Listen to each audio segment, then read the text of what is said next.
The restraints bite into my arms before my eyes even open.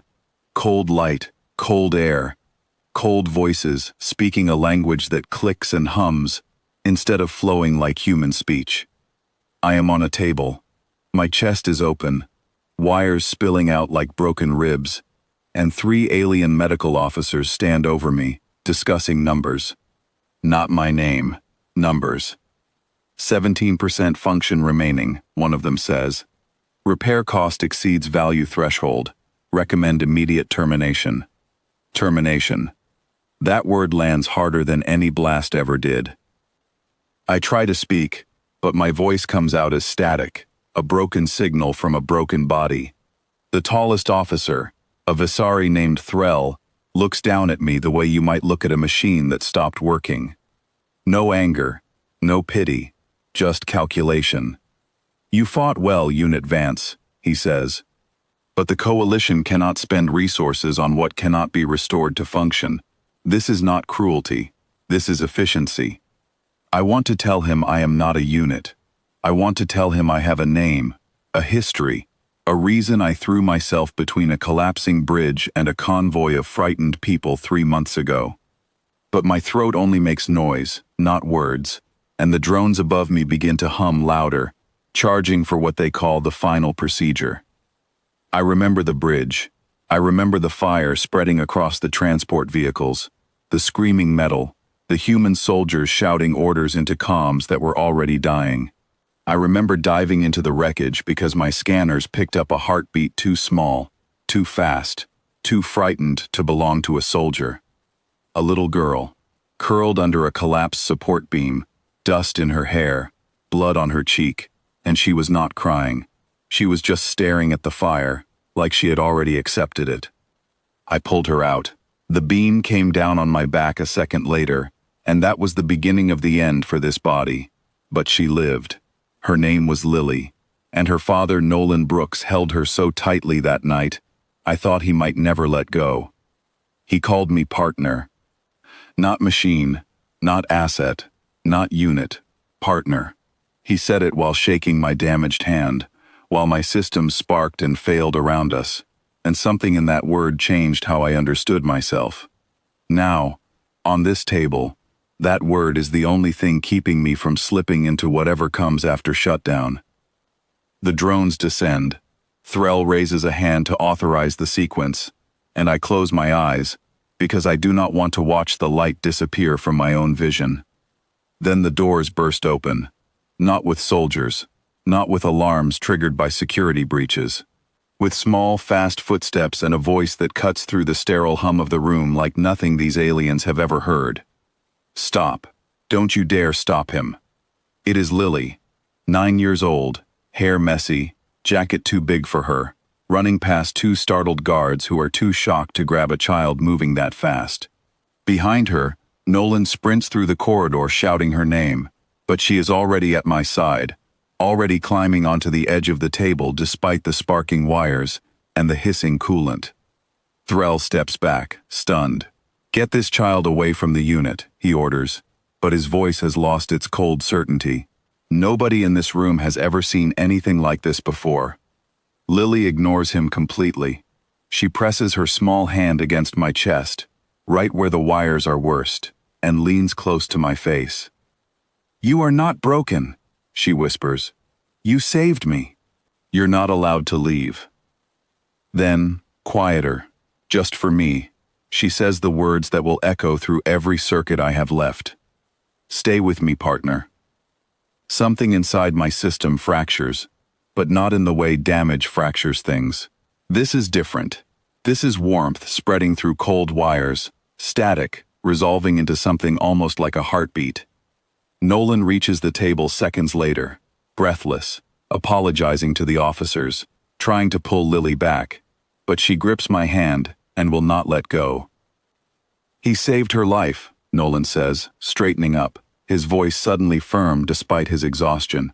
He saved my daughter's life, and you people want to end his, because a number on a screen says he is not worth fixing. Threll's antennae twitch, a sign of discomfort I have learned to recognize after months of working alongside his kind. Human sentiment does not change the mathematics, Mr. Brooks, he says, though his voice wavers slightly.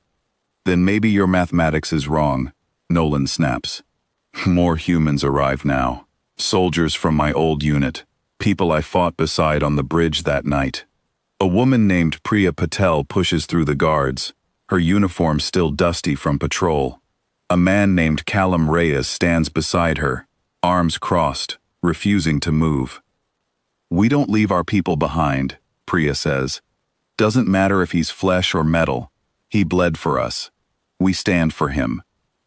Threll looks around the room, surrounded now by humans who refuse to step aside, and one small child who has not released my hand since she arrived. For the first time since I have known him, he looks uncertain. Dr. Yusa, the alien medic who first read my numbers aloud, steps closer and studies the scene with something that might be curiosity. In 300 cycles of service, she says quietly, I have never seen a species argue this hard for a machine. He is not a machine to us, Lily says, still holding my hand, her voice steady despite her small frame. He is family. The word lands in the room like a small explosion, quiet, but powerful enough to shift something in the air. Threll steps back from the table, studying me with new eyes, as if seeing the situation for the first time. Explain this concept, he says slowly. Family, by definition, requires shared origin. This unit shares no origin with your species. Family isn't about where you come from, Nolan says. It's about who shows up when everything falls apart. He showed up for my daughter when I couldn't reach her in time. That makes him family, whether your books agree or not. The room falls silent, except for the soft hum of failing systems inside my chest.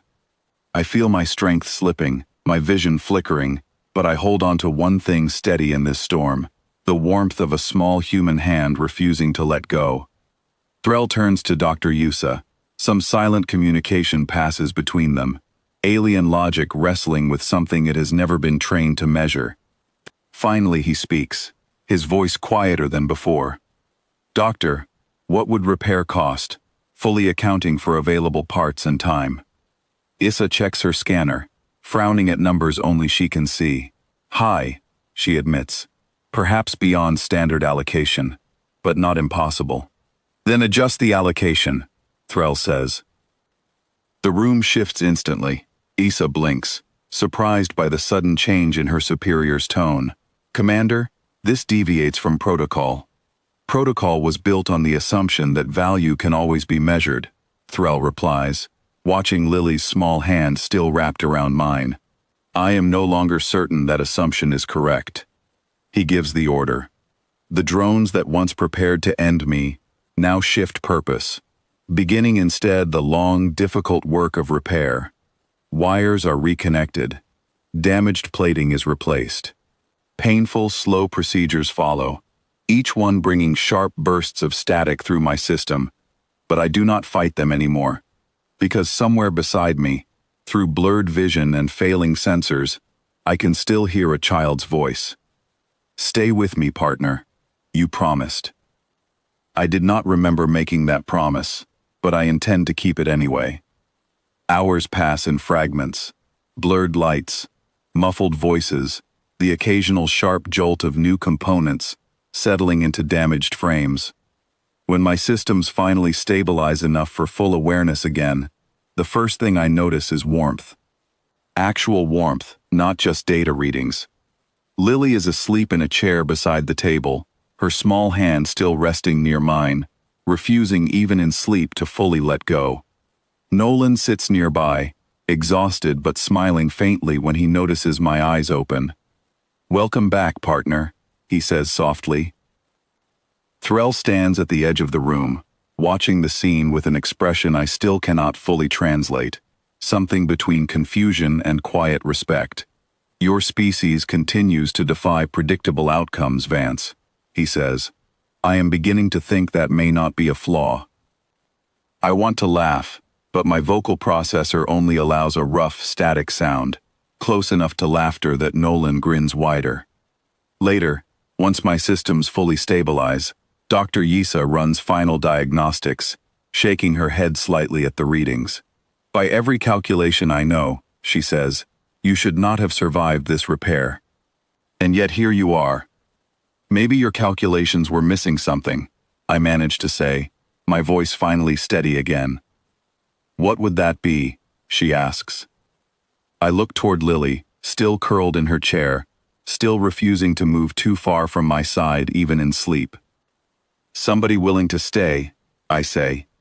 Issa studies that answer longer than she studies any of her instruments, then simply nods, writing something into her notes I suspect no alien medical manual has ever contained before. Outside the medical bay, word spreads quickly through the base. The unit who was beyond saving now walks the halls again, slower than before, patched together with both alien technology and human stubbornness, but walking nonetheless. Soldiers nod as I pass. Some place a hand briefly on my shoulder, a human gesture I have come to understand means more than words ever could. Lily walks beside me most days now, chatting about everything from school lessons to which insects she has found near the base perimeter, treating me not as a repaired machine, but simply as someone who belongs beside her. Threll, surprisingly, visits often, asking questions about human behavior with genuine curiosity rather than clinical detachment. Perhaps, he admits one evening, watching Lily fall asleep against my arm during a quiet moment in the common room, efficiency was never the right measurement at all.